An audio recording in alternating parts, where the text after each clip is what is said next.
ஒரு நாட்ல ரொம்பவே அழகா நூல்கள் எழுதக்கூடிய ஒருத்தர் இருந்தாரு. அவருடைய புத்தகங்கள் தான் வரலாற்றிலேயே 3 இடத்துல இருக்காம். முதல் 3 இடத்துல.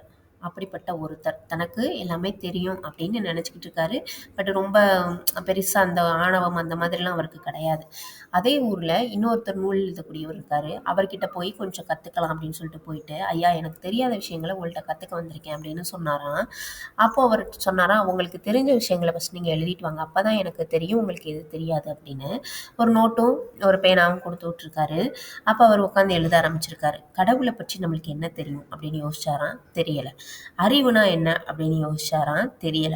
இந்த மாரி சில விஷயங்கள யோசிச்சு பார்த்துருக்காரு. எதுவுமே தெரியல. வெறும் பிளாங்க் பேப்பரா கொண்டாந்து, "எனக்கு எதுவுமே எழுத முடியலையே" அப்படின்னு சொன்னாராம். "எனக்கு எதுவுமே தெரியல" அப்படின்னு சொன்னாராம்.